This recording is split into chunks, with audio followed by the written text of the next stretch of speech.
ನಮಸ್ಕಾರ ಸ್ನೇಹಿತರೆ, ಇದೀಗ ತಾನೇ ಬಂದ ಮುಖ್ಯವಾದ ಸುದ್ದಿಗಳು. ಕೊನೆಗೂ ಡಿಕೆ ಶಿವಕುಮಾರ್ ಅವರು ಗೃಹಲಕ್ಷ್ಮಿ ಯೋಜನೆಯ ಮತ್ತೊಮ್ಮೆ ಅರ್ಜಿ ಬಗ್ಗೆ ಅಪ್ಡೇಟ್ ಕೊಟ್ಟಿದ್ದಾರೆ. ನೀವು ಕೂಡ ಗೃಹಲಕ್ಷ್ಮಿ ಯೋಜನೆ ಫಲಾನುಭವಿಗಳಾಗಿದ್ರೆ ಈ ವಿಡಿಯೋ ಪೂರ್ತಿಯಾಗಿ ನೋಡಿ. 2,000 ರೂಪಾಯಿ ಬೇಕಂದ್ರೆ ಈ ದಾಖಲೆಗಳು ರೆಡಿ ಮಾಡಿಟ್ಟುಕೊಳ್ಳಿ. ಏನಿದು ಮಾಹಿತಿ ನೋಡೋಣ. ಮತ್ತೊಂದೆಡೆಯಲ್ಲಿ ಮತದಾರರ ಪಟ್ಟಿ ಪರಿಷ್ಕರಣೆ.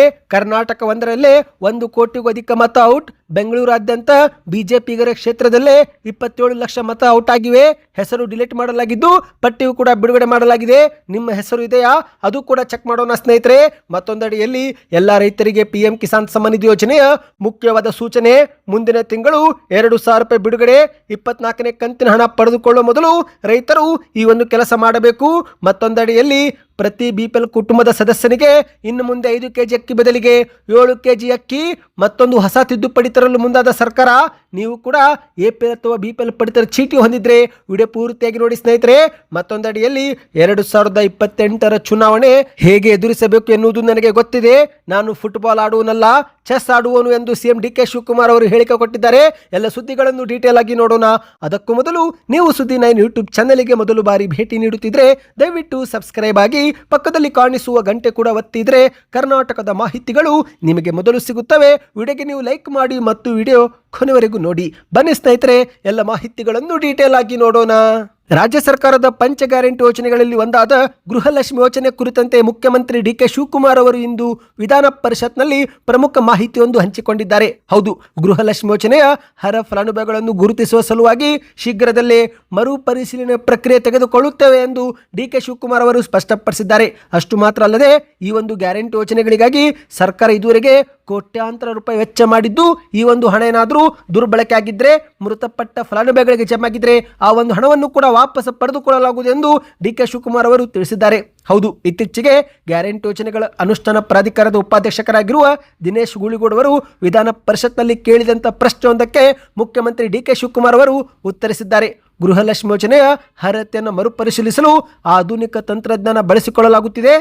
ಸೇವಾ ಸಿಂಧು ಕೇಂದ್ರಗಳ ಮೂಲಕ ಹಾಗೂ ಸಿಬ್ಬಂದಿಗಳನ್ನು ಮನೆ ಮನೆಗೆ ಸಮೀಕ್ಷೆಗೆ ಕಳುಹಿಸುವ ಮೂಲಕ ಈ ಒಂದು ಮರುಪರಿಶೀಲನೆ ಪ್ರಕ್ರಿಯೆ ನಡೆಯಲಿದೆ ಎಂದು DK ಶಿವಕುಮಾರ್ ಅವರು ತಿಳಿಸಿದ್ದಾರೆ. ಅಂದ್ರೆ ಒಂದು ಗೃಹಲಕ್ಷ್ಮಿ ಯೋಜನೆ ಫಲಾನುಭವಿಗಳು ಸೇವಾ ಸಿಂಧು ಕೇಂದ್ರಕ್ಕೆ ಹೋಗುವ ಮೂಲಕ ಮರು ಅರ್ಜಿ ಹಾಕಬಹುದು, ಅಥವಾ ಸಿಬ್ಬಂದಿಗಳು ಮನೆ ಬಾಗಿಲಿಗೆ ಬಂದಾಗ ಈ ಒಂದು ದಾಖಲೆಗಳನ್ನು ಕೊಟ್ಟು ಕೂಡ ಸಮೀಕ್ಷೆ ಪ್ರಕ್ರಿಯೆ ಪೂರ್ತಿ ಮಾಡಿಕೊಳ್ಳಬಹುದು. ಒಟ್ಟಿನಲ್ಲಿ ಸ್ನೇಹಿತರೆ, ಮರುಪರಿಶೀಲನೆ ಪ್ರಕ್ರಿಯೆ ವೇಳೆ ಫಲಾನುಭವಿಗಳು ಬಯೋಮೆಟ್ರಿಕ್ ಅಥವಾ ಫೇಸ್ ಅಥೆಂಟಿಕೇಶನ್ ಅಂದ್ರೆ ಮುಖ ಗುರುತಿಸುವಿಕೆ ತೆಗೆದುಕೊಳ್ಳುವುದು ಕಡ್ಡಾಯವಾಗಿದೆ.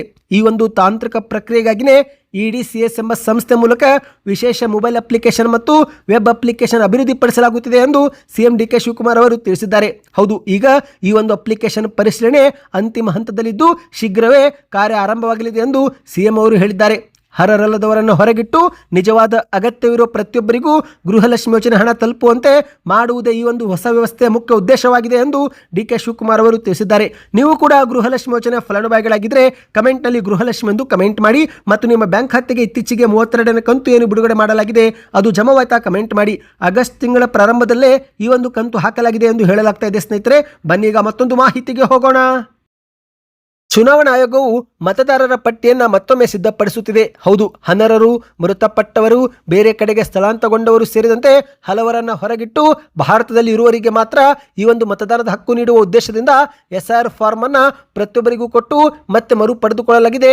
ಆದರೆ ಸ್ನೇಹಿತರೆ, ಕರ್ನಾಟಕ ಒಂದರಲ್ಲೇ 1 ಕೋಟಿಗೂ ಅಧಿಕ ಹೆಸರನ್ನು ಈಗ ಡಿಲೀಟ್ ಮಾಡಲಾಗ್ತಾ ಇದೆ. ಅಂದ್ರೆ ಇವರು ಒಂದು ಮರಣ ಹೊಂದಿರುತ್ತಾರೆ, ಅಥವಾ ಕರ್ನಾಟಕ ಬಿಟ್ಟು ಬೇರೆ ಕಡೆಗೆ ಸ್ಥಳಾಂತರಗೊಂಡಿರುತ್ತಾರೆ, ಅಥವಾ SIR ಪ್ರಕ್ರಿಯೆಯಲ್ಲಿ ಭಾಗವಹಿಸಿಕೊಂಡಿರುವುದಿಲ್ಲ. ಇಂಥವರ ಒಂದು ಪಟ್ಟಿಗ ಸಿದ್ಧಪಡಿಸಲಾಗಿದೆ. ಆ ಒಂದು ಪಟ್ಟಿಯ ಹೆಸರೇ ASDDO ಪಟ್ಟಿ. ಹೌದು ಸ್ನೇಹಿತರೆ, A ಅಂದ್ರೆ ಆಬ್ಸೆಂಟ್, S ಅಂದ್ರೆ ಶಿಫ್ಟೆಡ್, D ಅಂದ್ರೆ ಡೆಡ್, ಮತ್ತೊಂದು D ಅಂದ್ರೆ ಡುಪ್ಲಿಕೇಟ್ ಅಂಡ್ O ಅಂದ್ರೆ ಅದರ್ಸ್. ಇಂತಹ ಒಂದು ಪಟ್ಟಿಯನ್ನ ಚುನಾವಣಾ ಆಯೋಗ ಸಿದ್ಧಪಡಿಸಿದೆ. ಈ ಒಂದು ಪಟ್ಟಿಯಲ್ಲಿ ನಿಮ್ಮ ಹೆಸರು ಇದ್ರೆ ಸ್ನೇಹಿತರೆ, ಆಗ ನೀವು ಮತದಾನದ ಹಕ್ಕು ಕಳೆದುಕೊಳ್ಳುವ ಸಾಧ್ಯತೆ ಇದೆ. ಈಗ ಶಾಕಿಂಗ್ ಮಾಹಿತಿ ಏನೆಂದ್ರೆ, ರಾಜ್ಯಾದ್ಯಂತ 1 ಕೋಟಿಗೂ ಅಧಿಕ ಜನರ ಹೆಸರನ್ನು ಈಗಾಗಲೇ ಡಿಲೀಟ್ ಮಾಡಲಾಗಿದೆ. ಇನ್ನು ಈ ಪೈಕಿ ಬೆಂಗಳೂರಿನ ಬಿಜೆಪಿ ಶಾಸಕರು ಇರುವ ಕ್ಷೇತ್ರಗಳಲ್ಲೇ 27 ಲಕ್ಷಕ್ಕೂ ಹೆಚ್ಚು ಮತದಾರರು ಈ ಒಂದು ಪಟ್ಟಿಗೆ ಸೇರ್ಪಡೆಯಾಗಿದ್ದಾರಂತೆ. ಅಂದ್ರೆ ಬೆಂಗಳೂರಿನ 28 ವಿಧಾನಸಭಾ ಕ್ಷೇತ್ರಗಳ ಪೈಕಿ 15 ಕ್ಷೇತ್ರಗಳಲ್ಲಿ ಬಿಜೆಪಿಯ ಶಾಸಕರು ಪ್ರತಿನಿಧಿಸುತ್ತಿದ್ದು, ಈ ಕ್ಷೇತ್ರಗಳಲ್ಲೇ 27 ಲಕ್ಷಕ್ಕೂ ಹೆಚ್ಚು ಜನರು ತಮ್ಮ ಹೆಸರನ್ನು ಕಳೆದುಕೊಂಡಿರುವುದು ಶಾಕಿಂಗ್ ಮಾಹಿತಿಯಾಗಿದೆ. ಹೌದು ಸ್ನೇಹಿತರೆ, ಮಾಹಿತಿಯ ಪ್ರಕಾರ ಬೆಂಗಳೂರು ದಕ್ಷಿಣ ವಿಧಾನಸಭಾ ಕ್ಷೇತ್ರದಲ್ಲಿ ಅತಿ ಹೆಚ್ಚು ಮತದಾರರು ASDDO ಪಟ್ಟಿಗೆ ಸೇರ್ಪಡೆಯಾಗಿದ್ದಾರಂತೆ. ಈ ಒಂದು ಕ್ಷೇತ್ರವನ್ನು ಬಿಜೆಪಿಯ ಶಾಸಕರಾಗಿರುವ ಎಂ ಕೃಷ್ಣಪ್ಪ ಅವರು ಪ್ರತಿನಿಧಿಸುತ್ತಿದ್ದು, ಇದೇ ಒಂದು ಕ್ಷೇತ್ರದಿಂದ 3.63 ಲಕ್ಷ ಮತದಾರರು ASDDO ಪಟ್ಟಿಗೆ ಸೇರ್ಪಡೆಯಾಗಿದ್ದಾರೆ ಎಂದು ಹೇಳಲಾಗ್ತಾ ಇದೆ. ನಿಜಕ್ಕೂ ಸ್ನೇಹಿತರೆ ಇದೊಂದು ಶಾಕಿಂಗ್ ಸುದ್ದಿಯಾಗಿದೆ. ಇನ್ನು ಈ ಒಂದು ASDDO ಪಟ್ಟಿಯನ್ನು ಚೆಕ್ ಮಾಡಬೇಕಂದ್ರೆ ಗೂಗಲ್ಗೆ ಹೋಗಿ ನೀವು eci.government.in ಅಂತ ಹೊರಡಿದ್ರೆ ಅಲ್ಲಿ ನಿಮಗೆ ಒಂದು ವೆಬ್ಸೈಟ್ ಬರುತ್ತೆ. ಅದರಲ್ಲಿ ನೀವು ASDDO ಪಟ್ಟಿಯನ್ನು ನೋಡಬಹುದು ಸ್ನೇಹಿತರೆ. ಇನ್ನು ಈ ಒಂದು ಪಟ್ಟಿಯಲ್ಲಿ ನಿಮ್ಮ ಹೆಸರು ಇದ್ರೆ ಆಗ ನೀವು ಫಾರಂ 6 ಅನ್ನು ಮತ್ತೆ ಸಲ್ಲಿಕೆ ಮಾಡಬೇಕು. ಫಾರಂ 6 ಅನ್ನು ಅಗತ್ಯ ದಾಖಲೆಗಳೊಂದಿಗೆ ಸಲ್ಲಿಕೆ ಮಾಡಿದರೆ ಮತ್ತೆ ನಿಮ್ಮ ಹೆಸರನ್ನು ಮತದಾರರ ಪಟ್ಟಿಗೆ ಮರು ಸೇರ್ಪಡೆ ಮಾಡಿಕೊಳ್ಳಲಾಗುತ್ತೆ. ಈ ಬಗ್ಗೆ ಇನ್ನಷ್ಟು ಮಾಹಿತಿ ಬೇಕಂದ್ರೆ ಕಮೆಂಟ್ನಲ್ಲಿ ASDDO ಎಂದು ಕಮೆಂಟ್ ಮಾಡಿ ಸ್ನೇಹಿತರೆ. ಮುಂದಿನ ವಿಡಿಯೋದಲ್ಲಿ ಮಾಹಿತಿ ಕೊಡುತ್ತೇವೆ. ಬನ್ನಿ ಇದೀಗ ಮತ್ತೊಂದು ಮಾಹಿತಿಗೂ ಹೋಗೋಣ.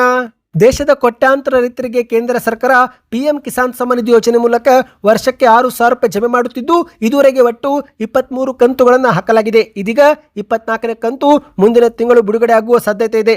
ಹೌದು, ಸೆಪ್ಟೆಂಬರ್ ತಿಂಗಳಲ್ಲಿ 24ನೇ ಕಂತು ಜಮಾವಾಗಲಿದ್ದು, ಆದರೆ ಅದಕ್ಕೂ ಮೊದಲು ರೈತರು ಈ KYC ಪ್ರಕ್ರಿಯೆಗೆ ಒಳಗಾಗುವುದು ಕಡ್ಡಾಯವಾಗಿದೆ. PM ಕಿಸಾನ್ ಸಮ್ಮಾನ್ ಯೋಜನೆಯಡಿಯಲ್ಲಿ ನಕಲಿ ಫಲಾನುಭವಿಗಳನ್ನು ತಡೆದು ಅರ್ಹ ರೈತರಿಗೆ ಮಾತ್ರ ಹಣ ಜಮಾ ಮಾಡುವ ಉದ್ದೇಶದಿಂದ ಕೇಂದ್ರ ಸರ್ಕಾರ ಬಯೋಮೆಟ್ರಿಕ್ ಅಥವಾ ಫೇಸ್ ಆಧಾರಿತ KYC ಕಡ್ಡಾಯಗೊಳಿಸಿದೆ. ಈ ಒಂದು KYC ಮಾಡದಿದ್ದರೆ ಮುಂದಿನ ಕಂತಿನ ಹಣದಿಂದ ರೈತರು ವಂಚಿತರಾಗಬೇಕಾಗುತ್ತೆ. ಹೌದು ಸ್ನೇಹಿತರೆ, PM ಕಿಸಾನ್ ಸಮ್ಮಾನ್ ಯೋಜನೆ 24ನೇ ಕಂತಿನ ಹಣ ಸೆಪ್ಟೆಂಬರ್ ತಿಂಗಳಲ್ಲಿ ಬಿಡುಗಡೆ ಆಗುವುದು ಬಹುತೇಕ ಖಚಿತವಾಗಿದೆ. ಪ್ರತಿ 4 ತಿಂಗಳಿಗೊಮ್ಮೆ 2,000 ರೂಪಾಯಿ ಅಂತೆ ವರ್ಷಕ್ಕೆ 3 ಬಾರಿ 6,000 ರೂಪಾಯಿಯನ್ನು ರೈತರ ಬ್ಯಾಂಕ್ ಖಾತೆಗೆ ಜಮೆ ಮಾಡಲಾಗುತ್ತೆ. ಇನ್ನು ಈ ಒಂದು ನೇರ ನಗದು ವರ್ಗಾವಣೆ ಮೂಲಕ ರೈತರ ಬ್ಯಾಂಕ್ ಖಾತೆಗೆ ಹಣ ಜಮೆ ಮಾಡುತ್ತಿದ್ರು, ಆದರೂ ಕೂಡ ಕೇಂದ್ರ ಸರ್ಕಾರ KYC ಮಾಡಿಕೊಳ್ಳುವಂತೆ ಸೂಚಿಸಿದೆ. ಅಂದರೆ ಸ್ನೇಹಿತರೆ, ನೀವು ಒಟ್ಟು 2 ಜಾಗದಲ್ಲಿ KYC ಪ್ರಕ್ರಿಯೆ ಪೂರ್ತಿ ಮಾಡಿಕೊಳ್ಳಬೇಕು. ಒಂದು, PM ಕಿಸಾನ್ ಸಮ್ಮಾನ್ ವೆಬ್ಸೈಟ್ಗೆ ಭೇಟಿ ನೀಡುವ ಮೂಲಕ KYC ಪ್ರಕ್ರಿಯೆಗೆ ಒಳಗಾಗಬೇಕು. ಮತ್ತೊಂದು, ನಿಮ್ಮ ಒಂದು ಬ್ಯಾಂಕ್ ಖಾತೆಗೂ ಕೂಡ ನೀವು KYC ಮಾಡಿಕೊಂಡಿರಬೇಕು. ಹೌದು, ಆಧಾರ್ ಕಾರ್ಡ್ ಅನ್ನ NPCIಗೆ ಲಿಂಕ್ ಮಾಡಬೇಕು. ಮತ್ತು ಸ್ನೇಹಿತರೆ, ಅಲ್ಲಿಯೂ ಕೂಡ ನಿಮ್ಮ ಒಂದು KYC ಪ್ರಕ್ರಿಯೆ ಪೂರ್ತಿಗೊಂಡಿರಬೇಕು. ಮತ್ತು ಮುಖ್ಯವಾಗಿ ರೈತರು ಫೇಸ್ ಆಧಾರಿತ KYC ಮಾಡಿಸಿಕೊಳ್ಳುವುದು ಬಹುತೇಕ ಸೂಕ್ತ ಎಂದು ಹೇಳಲಾಗಿದೆ. ಈ ಮೂಲಕ ಅರ್ಹ ರೈತರನ್ನು ಗುರುತಿಸಲು ಸರ್ಕಾರಕ್ಕೆ ಸುಲಭವಾಗಲಿದೆ.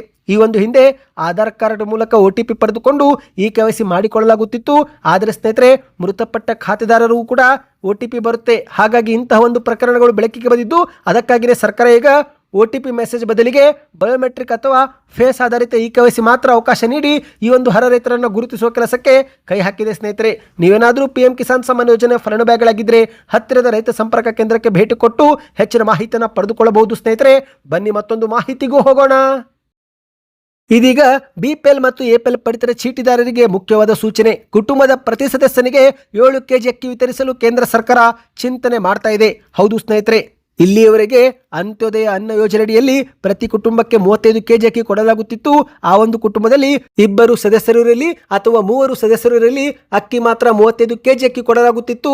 ಆದರೆ ಇದರಿಂದ ಸಣ್ಣ ಕುಟುಂಬಗಳಿಗೆ ಹೆಚ್ಚಿನ ಆಹಾರ ಏನು ಸಿಗ್ತಾ ಇತ್ತು, ಆದರೆ ದೊಡ್ಡ ಕುಟುಂಬಗಳಿಗೆ ಆಗಾಗ ಆಹಾರ ಪದಾರ್ಥದ ಕೊರತೆ ಆಗ್ತಾ ಇತ್ತು.